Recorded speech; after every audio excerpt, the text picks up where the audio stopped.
ایک نظر بد وہ ہوتی ہے کہ جو کسی ناپسند کرنے والے کی لگے، حسد ہو نہ ہو، بس وہ ناپسند کرتا ہے تو اس کی نظر لگ گئی۔ دوسرا ہوتا ہے کہ کسی اپنے کی نظر لگ جائے، نظر اس سے بھی لگ جاتی ہے، بعض اوقات ماں باپ کی اولاد کو لگ جاتی ہے، اس لیے کہتے ہیں کہ وہ ماشاء اللہ، سبحان اللہ، الحمدللہ، اس طرح کے الفاظ ساتھ میں کہنے چاہیے۔ بلکہ حدیث مبارک میں فرمایا ماشاء اللہ لا قوت الا باللہ، اگر یہ کہہ دیا جائے تو نظر نہیں لگتی۔ جب کچھ شے اچھی لگے، کسی کی گاڑی ہے، کسی کا کاروبار ہے، کپڑے ہیں، کوئی اور خوبی ہے، تو دیکھ کے بول دیا ماشاء اللہ، ماشاء اللہ لا قوت الا باللہ، اتنا پڑھ دیں گے تو نظر نہیں لگے گی۔ تو چاہنے والے کی بھی نظر لگ جاتی ہے۔ اچھا، بعض اوقات اپنی بھی لگ جاتی ہے، یہ بھی آپ کو عرض کروں، نظر بعض اوقات اپنی بھی لگ جاتی ہے، یہ بھی ایک حقیقت ہے۔ محدثین نے اس کے اوپر باقاعدہ بڑی تفصیل سے کلام کیا ہے، تو اس لیے تھوڑا سا ذرا سیلفیوں سے بھی پرہیزی کرنی چاہیے کہ ہم جتنی سیلفیاں لیتے ہیں نظر بھی اتنی لگتی ہے، اور سیلفی لیتے اسی لیے ہیں کہ کتنا اچھا لگ رہا ہوں، یہاں کھڑا ہوا کیسا لگ رہا ہوں، وہاں کھڑا ہوا کیسا لگ رہا ہوں۔ تیسری نظر ہوتی ہے حاسد کی نظر۔ حاسد کی جو نظر ہوتی ہے یہ پہلی دونوں نظروں سے زیادہ خطرناک ہوتی ہے۔ علماء نے اس پر فرمایا ہے کہ نظر اصل میں لگتی کیسے ہے؟ انسانی آنکھ سے جو شعاعیں نکلتی ہیں، ان شعاؤں کے اندر زہریلا پن بھی ہوتا ہے۔ آنکھوں سے نکلنے والی شعاؤں کے اثرات کا تو سب سمجھتے ہی ہے نا، محبت سے دیکھیں تو اس کا بھی پتہ چل جاتا ہے، نفرت سے دیکھیں تو اس کا بھی پتہ چل جاتا ہے، اور اس میں ضروری نہیں ہوتا کہ بقیہ پورا چہرہ دیکھیں تو پتہ چلے، نگاہوں کی جو شعاع ہے وہی بتا دیتی ہے کس نظر سے دیکھ رہا ہے۔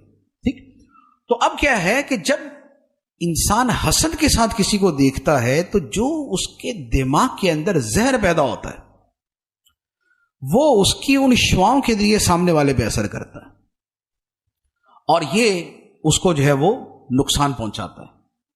تو اس لیے حسد والے کی جو نظر ہے یہ بھی بڑی شدید ہوتی ہے، اس لیے فرمایا گیا کہ اپنی نعمتیں چھپا کر حاسدوں سے بچو۔ بلا وجہ ہر ایک کے سامنے جا کے اپنے کاروبار کی باتیں یا اپنے پیسوں کی باتیں یا اپنی اونچی اونچی باتیں یہ نہیں کرنی چاہیے، خاص طور پہ جو محروم آدمی ہے۔ ایک ہے کہ ایک کاروباری دوسری کاروباری کے سامنے بات کر رہا ہے، وہاں بھی تھوڑی احتیاط چاہیے۔ ایک یہ ہے کہ اس کے سامنے بات کر رہا ہے کہ جو بالکل محروم ہے، کہ جو نگاہ حسرت اور نگاہ حسد ڈال دے گا، اس سے بچنا چاہیے۔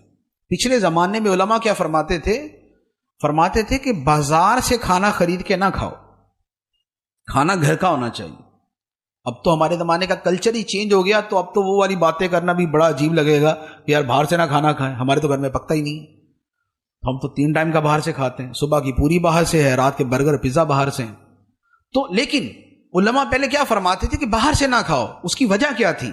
اس کی وجہ یہ تھی کہ باہر جب چیزیں بن رہی ہوتی ہیں، پک رہی ہوتی ہیں، تو وہاں گزرنے والے وہ بھی ہوتے ہیں کہ جو خرید سکتے ہیں یا خریدتے ہیں، اور وہ بھی ہوتے ہیں جو صرف حسرت سے دیکھ کے گزر جاتے ہیں۔ تو جس کھانے کے اوپر نگاہ حسرت پڑی ہوئی ہے اس پہ اثرات بھی ویسے ہوں گے۔ تو یہ پرانے زمانے کے جو علماء تھے، ایون کہ یہ امام اعظم ابو حنیفہ رحمۃ اللہ علیہ نے فرمایا ہو کہ بازار کا کھانا نہ کھانا، امام ابو یوسف سے فرمایا تھا بازار کا کھانا نہ کھانا۔